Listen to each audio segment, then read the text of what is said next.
My dad forced us to do 5 a.m., 1-foot calculus drills, said I wasn't Ivy League material, then spent years sabotaging my career, even destroying my manuscripts and stalking me, while my brother claimed I stole his work.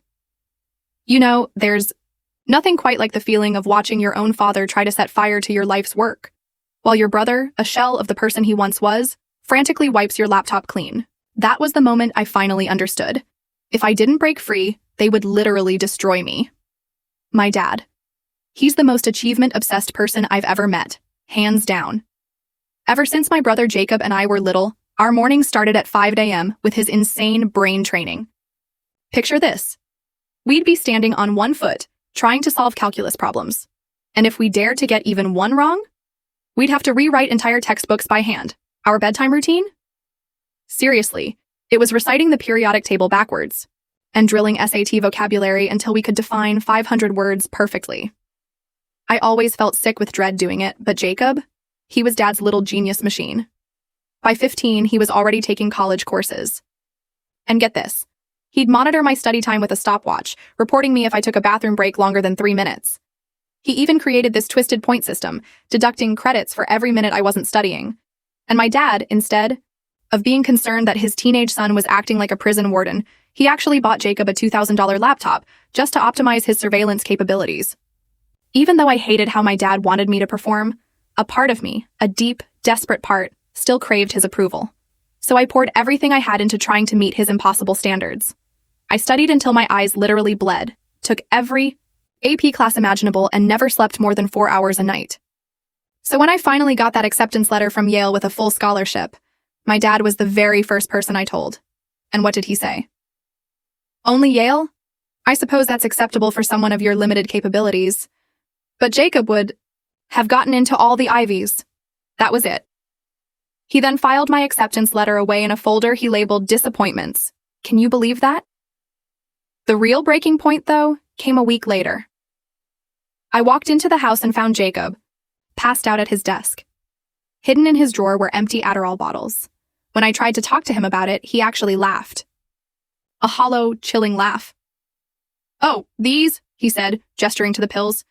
"They just help me maintain peak performance. It's actually really smart. Dad says successful people do whatever it takes to stay ahead." That's when I knew. I'd lost him. My brother, my old ally, was gone, replaced by this twisted echo of our father's ambition. But if that's what my dad wanted, I figured I should at least try one last time to make him proud. So, in the summer before college, I enrolled in this intensive pre-med program, just for one single approving nod from him. The program director, Dr. Wang, was a terror. She'd quiz us during meals, made us study 18 hours a day, and publicly ranked us every single morning. I knew it was destroying me, mentally and physically. But when I brought home my ranking certificate, my dad's face, it lit up. He even spoke to me without criticism for the first time in 3 years. It was pathetic, but for a second, I felt a flicker of hope. Fast forward 4 years. I graduated with a degree in creative writing. I'd been in therapy for months, healing, finding myself. I'd also found this amazing mentor, Professor Williams. She was the first teacher who celebrated my creativity, encouraged my passions, and actually read my work for its merit, not its grades. So when Thanksgiving came around, I was actually excited. I thought maybe, just maybe, my family would see how happy I was, how much I'd found my path. Professor Williams kept reassuring me that pursuing my passion was success, and that my dad would understand eventually. For a second, I actually believed her. So when I knocked on their door, I had more hope than ever before. But it was Jacob who opened it, and he looked like a skeleton of himself, twitching from stimulants, eyes bloodshot from all-nighters he could no longer sustain. My heart shattered, and I guess his did too, because as soon as he saw my published poetry collection, he gasped. "Oh my God, Mia," he choked out, "you're embarrassing our family legacy in public." Professor Williams, ever polite, introduced herself and mentioned how proud she was of my book deal. That's when my dad's face went from fake politeness to pure, unadulterated rage. "A real Wang doesn't waste their potential on worthless hobbies," he hissed, grabbing my book so hard he tore the cover. And that's when he noticed my MFA acceptance letter sticking out of my bag. His eyes widened, and he roared, "You ungrateful failure! You've destroyed everything I built. For you!" He started screaming, literally trying to rip up my manuscripts. Jacob, still twitching, jumped up and grabbed my laptop to delete my files while Dad kept tearing pages. He was destroying them so frantically that paper cuts covered his hands. Professor Williams immediately called campus security while trying to pull them off me. I figured by this point my family would realize they were destroying my life's work. But no. My dad grabbed a lighter and held it to my manuscripts. "You destroyed my legacy. You were supposed to be a doctor." Meanwhile, my brother was still furiously formatting my hard drive, and I couldn't stop screaming. Luckily, the police arrived fast. By the time they stopped him, years of my writing were destroyed, and my laptop was completely wiped. By the time the adrenaline wore off, I was absolutely furious. My dad kept calling me, leaving voicemails alternating between rage and manipulation. Professor Williams was telling me she was proud of me for breaking free and asking if I still wanted to pursue writing. But all the noise around me simply came in one ear and went out the other. Because I was going to have a creative career and I was going to make my family back off. And make my family back off, I did. The silence that followed felt heavier than any of their screaming. I stood in the wreckage of torn manuscripts and scattered paper, watching the police officers take statements from Professor Williams. My hands shook as I gathered what remained of my work, stuffing crumpled pages into my bag, trying to avoid the burn marks on some of them. Jacob slumped against the wall, his skeletal frame trembling from more than just adrenaline. The officers confiscated my laptop as evidence, but I already knew the damage was done. Years of drafts, revisions, completed manuscripts, they existed only in fragments now. Professor Williams placed a gentle hand on my shoulder as the officers prepared to leave. She handed me her business card with her personal number written on the back, promising to help me reconstruct whatever we could from her copies of my submissions. The officers informed me they'd be in touch about pressing charges, but I barely heard them. My mind raced with the terrifying reality of what had just happened. The drive back to campus passed in a blur. Professor Williams insisted on taking me to her office first, where she pulled out a flash drive from her desk drawer. She had saved every piece I'd ever submitted for workshop, plus the recommendation letters she'd written for my MFA applications. It wasn't everything, but it was something. I spent the next 3 days in the computer lab, frantically trying to reconstruct my portfolio from memory and the fragments Professor Williams had saved. My fingers flew across the keyboard, powered by a mixture of fury and determination. Every time exhaustion threatened to overwhelm me, I remembered my father's words about worthless hobbies and pushed harder. The calls started on day 4. First, my father, leaving voicemails that alternated between rage and manipulative pleas. Then Jacob, his messages becoming increasingly erratic as the hours passed. I changed my phone number, but somehow, they got the new one within days. The harassment escalated quickly. My apartment building security footage showed Jacob trying to break in while I was at class. My landlord called to warn me, and I immediately invested in new locks and a security camera for my door. I moved my reconstructed manuscripts to multiple cloud services and gave Professor Williams access to everything as backup. I learned quickly that survival meant preparation. 2 weeks after Thanksgiving, my father showed up at the English department. The secretary called to warn me, saying he was demanding my class schedule and home address. Professor Williams intercepted him in the hallway, calmly but firmly explaining that he needed to leave. He responded by trying to convince her I was mentally unstable and needed intervention. I watched from around the corner as she handled him with professional grace, never revealing my location or schedule.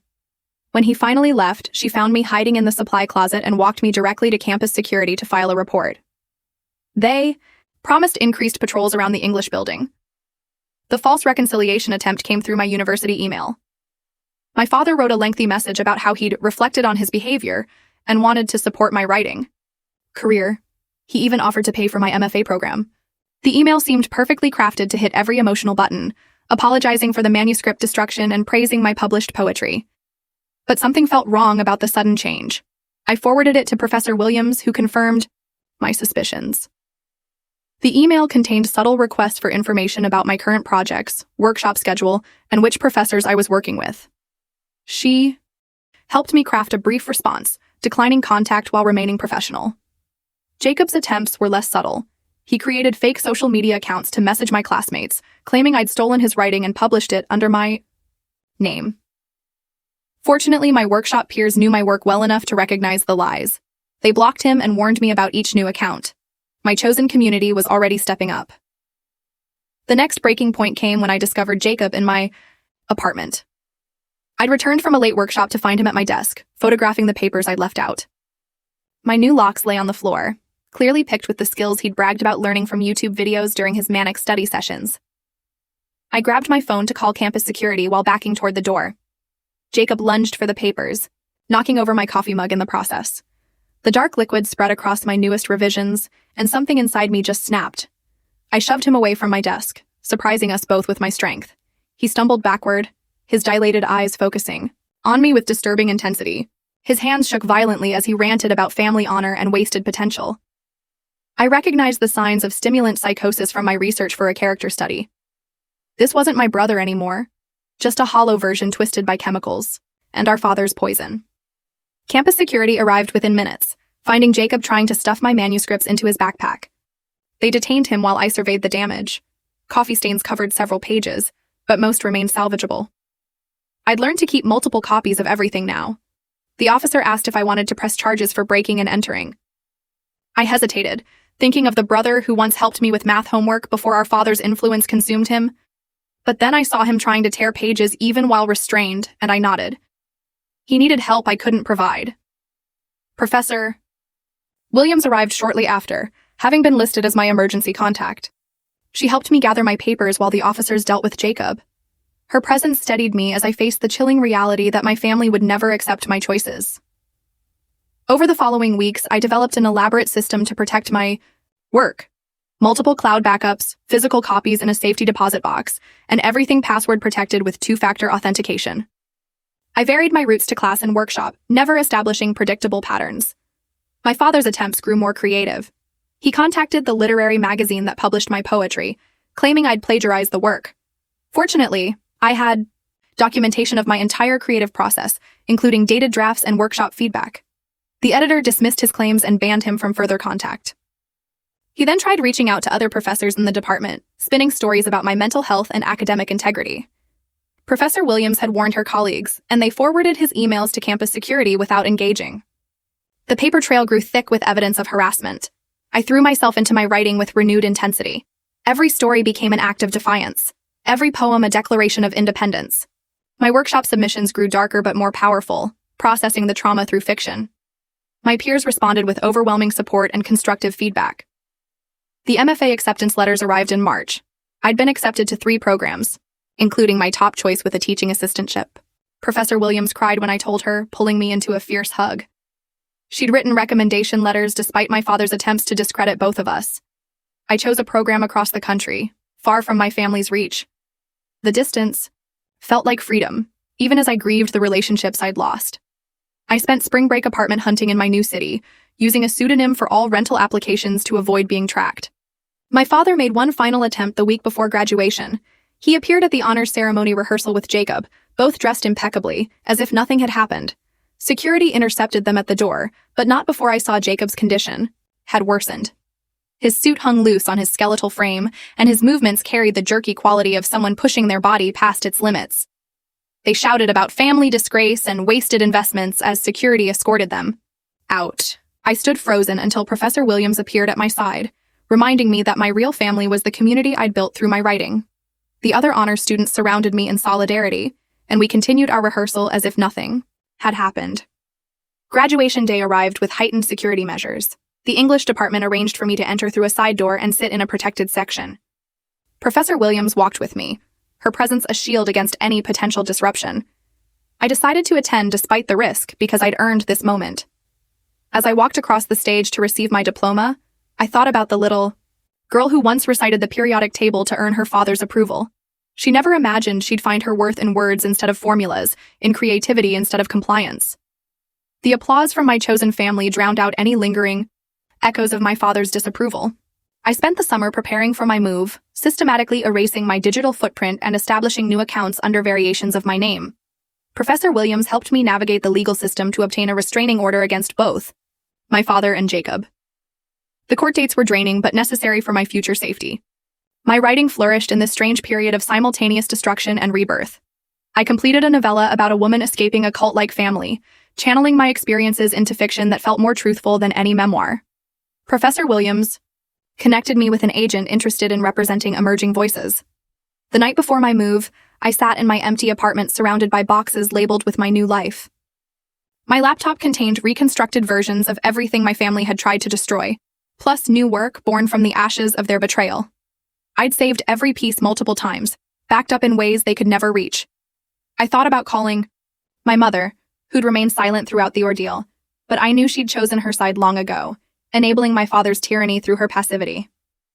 The family I'd grown up with existed only in memories now, replaced by the one I'd built through shared passion and mutual respect. As I taped the last box shut, my phone buzzed with a message from an unknown number. My father had found another way to contact me. This time, offering to buy me a medical school admission if I abandoned my writing. I deleted it without reading to the end and blocked the number. Some bridges were meant to burn. The moving truck pulled away from my apartment complex just as my phone vibrated with an email notification. My heart sank when I saw the sender, the MFA program coordinator. The subject line made my blood run cold. Urgent concerning your application materials. I fumbled with my phone, nearly dropping it as I opened the message. The coordinator explained that they'd received disturbing correspondence about my application, including allegations of plagiarism and mental instability. Someone claiming to be my academic advisor had sent detailed accusations along with what appeared to be forged medical documents. My hands trembled as I immediately called Professor Williams. She answered on the second ring, and I could hear the concern in her voice as I explained the situation. She assured me she'd contact the AI program directly to clarify her role as my actual advisor and refute the false claims. The next few hours passed in a blur of phone calls and emails. Professor Williams worked tirelessly, sending official documentation on university letterhead, copies of her original recommendation letters, and timestamps proving when my work was first submitted to workshops. The program coordinator seemed sympathetic, but explained they had to investigate all allegations thoroughly. While Professor Williams handled the academic side, I focused on damage control. I contacted every program I'd applied to, warning them about potential false communications. Most were understanding, but one program had already received similar allegations and withdrawn my acceptance pending investigation. 3 days into my cross-country drive, I stopped at a motel in Nebraska. As I unpacked my overnight bag, I noticed my laptop was missing from its usual compartment. Panic flooded through me as I tore through every box and bag in my car. The laptop containing all my reconstructed work was gone. I retraced my steps mentally. The last time I'd seen it was at the gas station that morning. I'd left my car unlocked for just a few minutes while using the restroom. My father must have had someone following me, waiting for an opportunity. Fortunately, I'd uploaded everything to multiple cloud services the night before leaving. I used the motel's ancient desktop computer to check my accounts. My Google Drive was intact, but my Dropbox showed recent activity.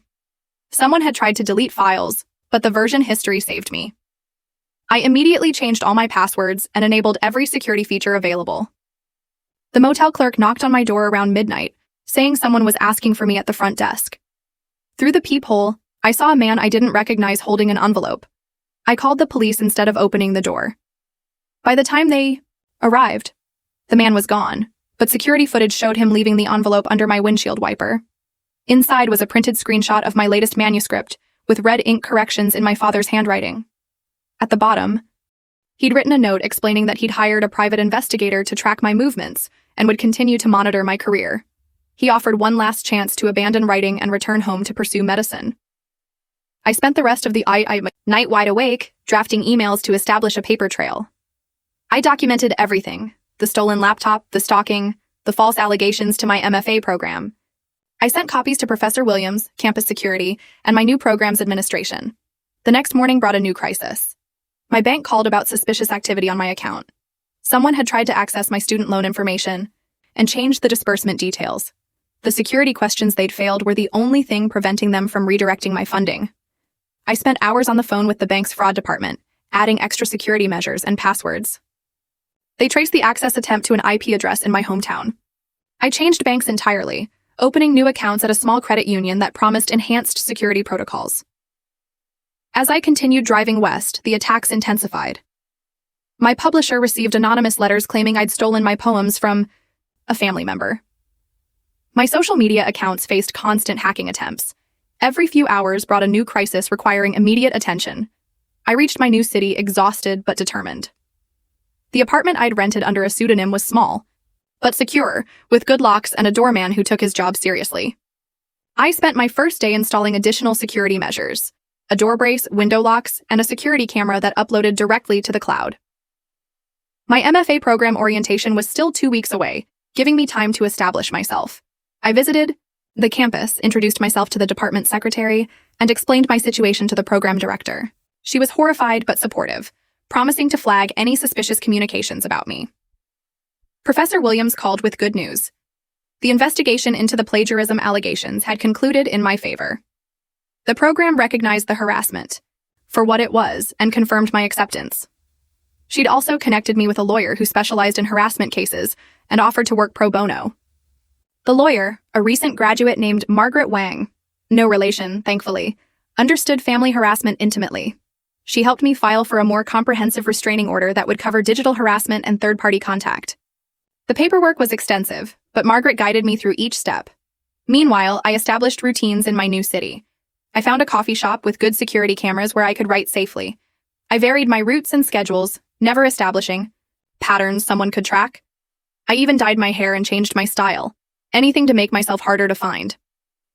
2 weeks before classes started, I received a package at my apartment. The doorman called to confirm I was expecting a delivery from a literary magazine. I hadn't submitted to any magazines recently, so I asked him to refuse the package. He later reported that the delivery person became agitated and left quickly. My caution proved justified when another student in my program received a similar package the next day. She opened it to find a USB drive that immediately installed malware on her computer. The virus was designed to search for and corrupt any creative writing files. Fortunately, her antivirus caught it quickly, but the intent was clear.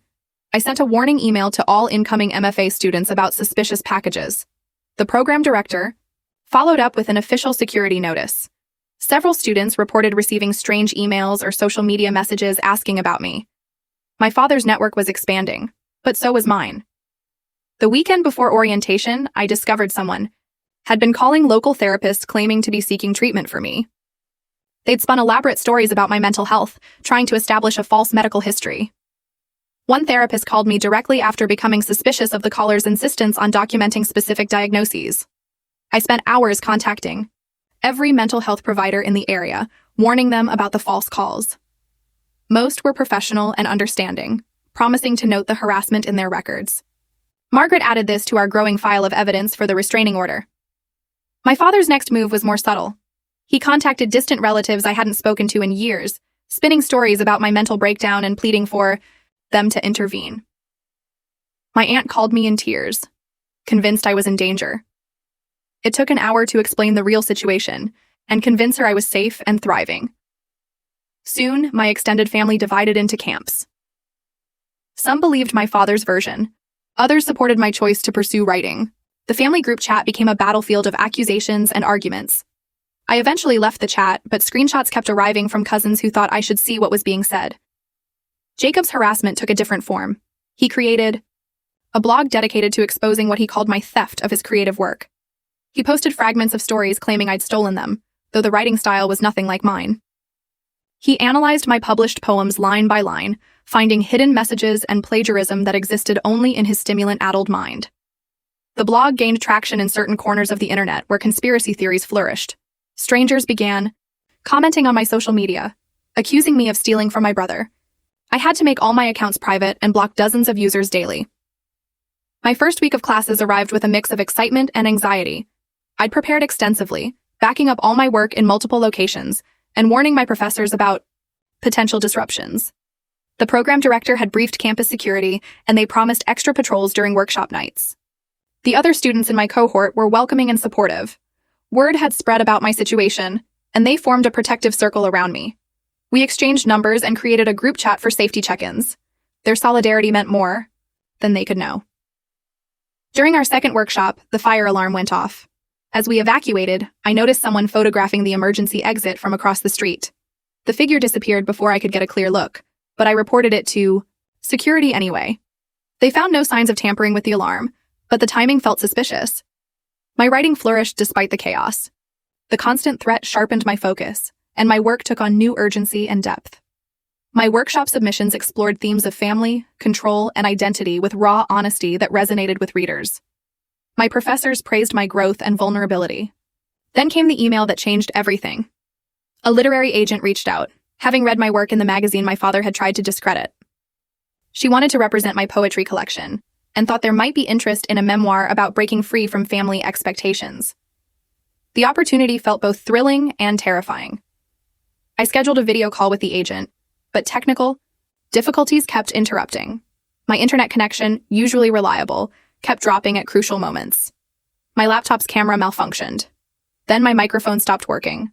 I eventually called from my phone, but the interference pattern felt deliberate.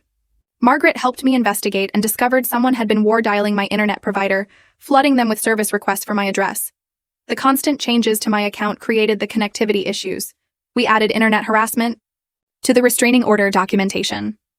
The agent, thankfully, was patient and understanding. We completed our conversation over several calls, and she officially offered representation. I signed with her agency, feeling like I'd crossed a major threshold in my career, despite my family's attempts to derail it. My father's response was swift. He hired a lawyer to send cease and desist letters to my publisher and agent, claiming ownership of my work as my former legal guardian. The claims were baseless, but the legal threats created hesitation in the publishing world. My agent had to hire her own lawyer to respond. While the lawyers battled, I focused on my coursework and writing. My thesis project evolved into a collection exploring generational trauma and the price of breaking family patterns. Every poem was both a personal exorcism and a universal story of liberation. The restraining order hearing finally arrived. I flew back for it, staying with Professor Williams to avoid detection. The courthouse felt surreal as I presented my evidence: printed emails, security footage, documentation of the harassment campaign. Margaret presented our case methodically, building an undeniable pattern of behavior. My father arrived with his own lawyer, looking older but no less determined. He'd prepared a counter-narrative, painting me as mentally unstable, and himself as a concerned parent. Jacob sat beside him, thin and jittery, clutching a folder of his supposed stolen work. The judge listened patiently to both sides. When Jacob tried to present his plagiarism evidence, she asked specific questions about dates and writing processes that he couldn't answer coherently. His accusations fell apart under scrutiny, and his agitation became increasingly apparent. During a recess, my mother appeared for the first time since everything began. She looked exhausted, worn down by months of managing my father's escalating obsession and Jacob's deteriorating health. She approached me in the hallway, and for a moment, I thought she might apologize or offer support. Instead, she begged me to drop the case and come home. She insisted family problems should stay private and that I was destroying our reputation. When I refused, she turned away without another word. That silent dismissal hurt more than all my father's rage. The judge granted the restraining order with comprehensive provisions. My father and Jacob were prohibited from contacting me directly, or through third parties, accessing my accounts, or interfering with my education and career. The order extended to digital harassment and included specific penalties for violations. My father's face contorted with rage as the judge read the A decision. He shouted about wasted investments and ungrateful children before his lawyer quieted him. Jacob simply stared at me with hollow eyes, mumbling about stolen words and family betrayal. I flew back to my new city feeling simultaneously victorious and drained. The legal protection was important, but I knew it wouldn't stop someone truly determined. I maintained all my security measures and stayed vigilant about potential threats. My program colleagues welcomed me back with a surprise celebration. They'd pulled resources to buy me a new laptop with enhanced security features. The gesture overwhelmed me with its kindness. This was what chosen family looked like: people who supported your dreams instead of trying to control them. The next few months passed in relative peace. The restraining order seemed to have an impact, and the harassment decreased significantly. I threw myself into my thesis, producing some of my strongest work yet. My agent began shopping my poetry collection to publishers, generating genuine interest. Then Jacob resurfaced in an unexpected way. A video appeared online showing him at a spoken word event, performing what he claimed was his original poetry. The pieces were clearly my work, memorized from the manuscripts he'd photographed. The audience didn't know they were watching. Theft in real time. My workshop peers found the video first and immediately documented everything. We collected screenshots, timestamps, and comparison documents showing my original drafts predating his performance. Margaret added it to our file as evidence of a restraining order violation. But something else struck me watching that video. Jacob looked terrible, worse than at the hearing. His performance was manic, words tumbling too fast, hands shaking, as he gripped the microphone. He was destroying himself with stimulants, just as our father had destroyed him with expectations. I made a difficult decision. Instead of pursuing legal action for the violation, I contacted an addiction counselor who specialized in performance-enhancing substance abuse. I sent them the video and what information I could share, hoping someone might intervene before it was too late. The counselor couldn't tell me much due to confidentiality, but they thanked me for the information and said they'd reach out to Jacob. Whether he'd accept help was another question, but I'd done what I could while maintaining my boundaries. My poetry collection sold to a respected independent publisher. The advance wasn't huge, but it was mine, earned through my work and perseverance. My agent negotiated a contract that protected my rights and ensured my father couldn't claim any ownership or proceeds. The announcement triggered another wave of harassment, though more subtle this time. Anonymous reviews appeared on literary websites claiming insider knowledge of my plagiarism. False social media accounts spread rumors about my mental health. Someone kept signing me up for medical school information sessions. Each attack felt more desperate than the last. My father was grasping at straws, trying to find something that would stick. But I'd built strong foundations. Documentation of my work, supportive colleagues, professional relationships that couldn't be shaken by anonymous accusations. My thesis defense approached with mounting excitement and anxiety. I'd poured everything into this collection, transforming pain into art that spoke to universal experiences of breaking free. My committee praised the work's evolution and emotional depth. The defense itself went smoothly until the public question period. A man I didn't recognize stood up and began asking pointed questions about my family's influence on my work. His queries grew increasingly personal and aggressive until the committee chair intervened. Security escorted him out, but not before he shouted that I'd stolen everything from my brother. Later investigation revealed he was a private investigator my father had hired to disrupt my defense. The attempt failed, but it reminded me that vigilance was still necessary. I passed my defense with distinction. My committee praised not just my work, but my resilience in creating it under such difficult circumstances. Professor Williams attended, tears in her eyes as she watched me achieve what we'd worked toward together. Graduation approached with bittersweet anticipation.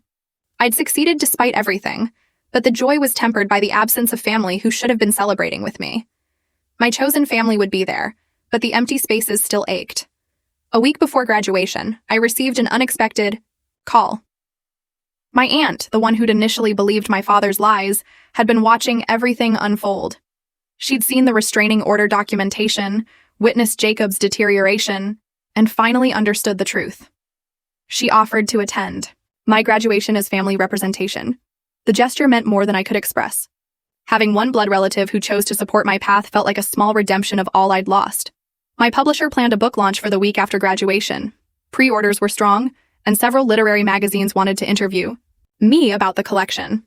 My agent fielded requests carefully, screening for any that might be harassment in disguise. The final week of my MFA program was a whirlwind of readings, celebrations, and goodbyes. My cohort had become true friends, bonded by workshop vulnerability and mutual support.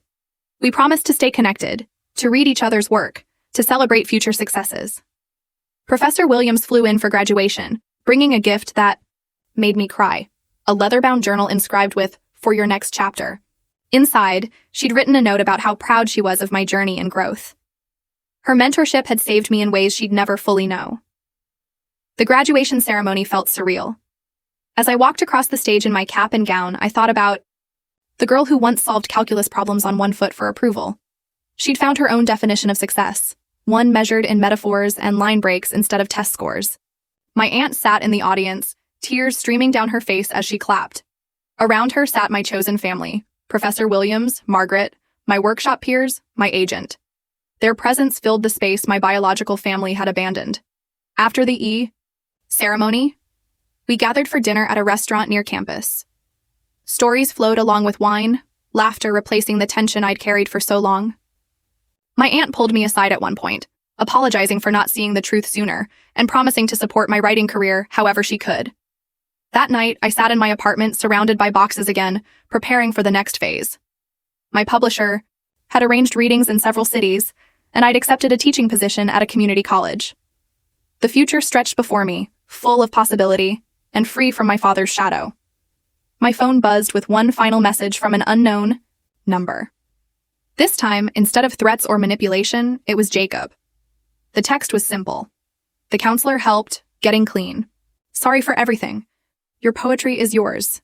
Be well. I stared at the message for a long time before deleting it. Some bridges couldn't be rebuilt. At least not yet. But knowing Jacob was getting help eased something in my chest.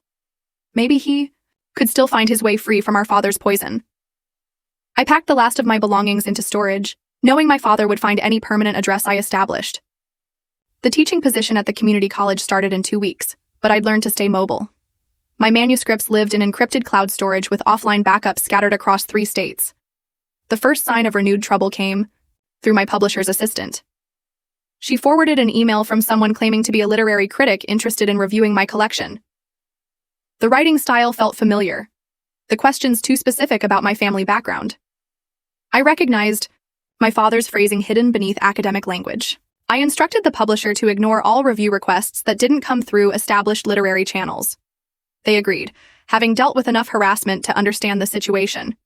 My agent implemented similar screening procedures, turning away interview requests that probed too deeply into personal history. My new apartment sat above a busy restaurant, the constant noise providing cover for any unusual sounds. I installed motion sensors that sent alerts to my phone, keeping the windows locked despite the summer heat. The building's multiple exits gave me options if needed. During my first week teaching, campus security noticed someone photographing the faculty parking lot. The description matched the private investigator from my thesis defense. I started parking in different locations each day, entering through various buildings to avoid patterns. My students knew nothing of this drama. To them, I was just another young professor teaching composition and creative writing. Their enthusiasm for storytelling reminded me why I'd chosen this path. Their fresh perspectives healing something my family had tried to break. The escalation began subtly. My office nameplate disappeared, replaced with one reading, Dr. M. Wang. Despite my lack of a doctorate, someone kept leaving pre-med brochures under my door. The janitor mentioned finding someone trying keys in my office lock after hours. I moved my office hours to the library, conducting meetings in public spaces with security cameras. My department chair, informed of the situation, arranged for my office to be in an interior hallway without windows, small accommodations that made teaching possible. My father's next attempt came through official channels. The college received a formal complaint alleging I'd falsified my credentials. Attached were documents claiming I'd never graduated, that my MFA was fraudulent. The registrar had to contact my previous institutions to verify my degrees. While the administration handled verification, I focused on my students. Their writing improved week by week, their confidence growing as they found their voices. One student wrote about escaping a controlling family, and I had to excuse myself from class to compose myself in the bathroom. The breakthrough came from an unexpected source. My mother called from a number I didn't recognize, her voice barely above a whisper. She spoke quickly, warning that my father had hired someone to plant substances in my office, planning to report me anonymously. I thanked her curtly and hung up immediately, alerting campus security and my department chair. They searched my office with me present, finding nothing, but installed a lock that recorded every entry attempt. The next morning, security footage showed someone jimmying the lock at 3 a.m. before noticing the camera and fleeing. My publisher moved up the release date, hoping to get the book out before any major disruption. The launch reading would be small, invitation only, at a bookstore known for supporting local authors. I gave them a security list, photos of my father, and Jacob to watch for. 3 days before the reading, Jacob appeared at my classroom door. He looked healthier, but still gaunt, his movements less frantic but uncertain. I positioned myself near the emergency button as he entered, keeping the door open. He placed a thick envelope on my desk without speaking. Inside were handwritten apologies, documentation of our father's harassment plans, and screenshots of emails between our father and various private investigators. His hands trembled as he backed toward the door. I watched him leave without acknowledgement, then immediately photographed every document. Margaret would need these for strengthening the restraining order. The evidence showed my father had spent thousands trying to sabotage my career, hiring people across multiple states. The reading approached with mixed emotions. My first book, a dream, realized despite everything. Professor Williams flew in again, bringing several former classmates. My aunt arrived early, helping the bookstore staff arrange chairs and check names at the door. An hour before the event, the bookstore's alarm system mysteriously activated. Police arrived to find no break-in, but the disruption meant canceling the reading. The owner apologized profusely, offering to reschedule, but I recognized the pattern. Instead, we moved to Professor Williams's hotel suite.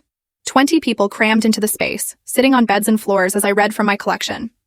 The intimate setting made the words more powerful, the small audience more connected. My aunt wept during the poem about family expectations. That night, I made a decision. I legally changed my name, choosing my grandmother's maiden name that my father had always dismissed. The paperwork took months, but it severed another tie to his control. My publisher agreed to use only my initials for future editions. The community college renewed my contract for the full academic year. My students' evaluations praised my teaching, their final portfolios showing remarkable growth.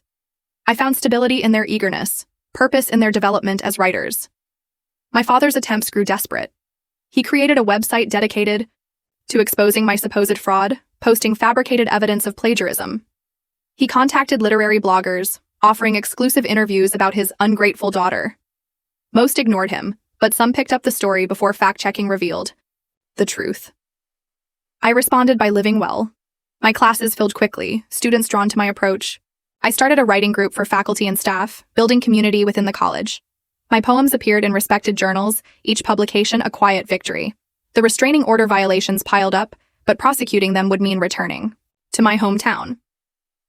Margaret filed reports for documentation, building a case if needed. The paper trail grew thick enough to prove patterns of harassment to any future employer or publisher. My book sold modestly but steadily, finding readers who connected with themes of breaking free from family expectations. The reviews focused on the work itself, not the drama surrounding it. I did a few carefully vetted readings, always with security present. One morning, I arrived to find my office door slightly open. Nothing was disturbed, but a medical school application sat centered on my desk. The violation of space felt worse than any direct confrontation.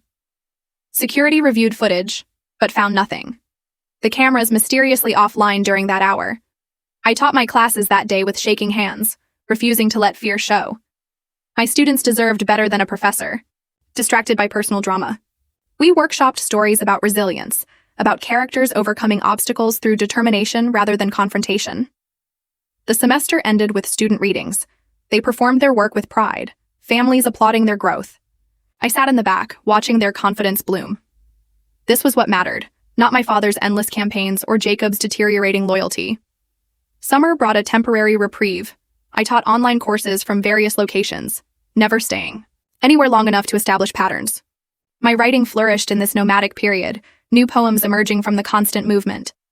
My agent called with news of international interest in my collection. A small press in Canada wanted translation rights. The advance was minimal, but the validation felt enormous. My words would exist in another language, beyond my father's reach. I returned for fall semester to find my office nameplate corrected, my books shelved properly. The maintenance staff mentioned finding someone trying to access the building after hours, but new security measures had kept them out. I thanked them and settled into teaching. My second book took shape during office hours, written in fragments between student conferences. The themes evolved from escape to building a new life after trauma. My editor expressed enthusiasm for the direction, suggesting a spring publication date. The harassment became background noise. Fake reviews appeared and were removed. False. Social media accounts spread lies, then vanished. My father's money funded an elaborate campaign that achieved nothing but documentation of his obsession. I focused on what mattered. My students submitted work to literary magazines, some getting their first acceptances. The writing group expanded, hosting readings for the campus community. I guest lectured in other departments, building bridges across disciplines. Winter arrived with news that Jacob had entered long-term treatment.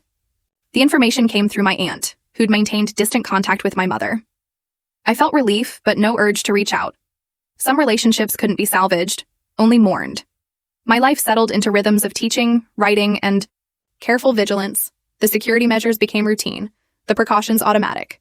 I found joy in small victories, a student's breakthrough, a poem accepted by a prestigious journal, a colleague becoming a friend.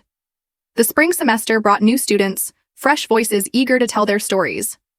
I guided them through the same journey I'd taken. From silence to expression, their growth reminded me daily why I'd chosen this path despite its costs.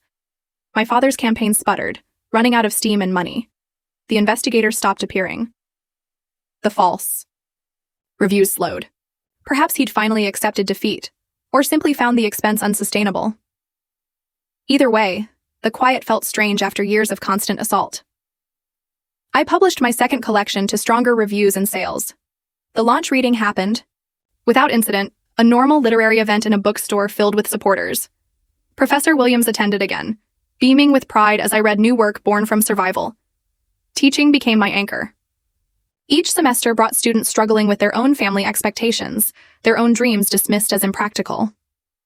I offered what Professor Williams had given me: belief in their voices, encouragement to persist, practical tools for protection. My apartment finally felt permanent. I hung artwork, arranged bookshelves, created a home rather than a hiding place. The security measures remained but felt less urgent. I'd built a life they couldn't destroy no matter how hard they tried. The final message from my father came through a lawyer. He was relinquishing all claims to my work, ending his campaign, focusing on his remaining family. The letter felt hollow. Another manipulation rather than genuine surrender. I filed it, with the rest of the documentation. I taught my classes, I wrote my poems, I lived my life.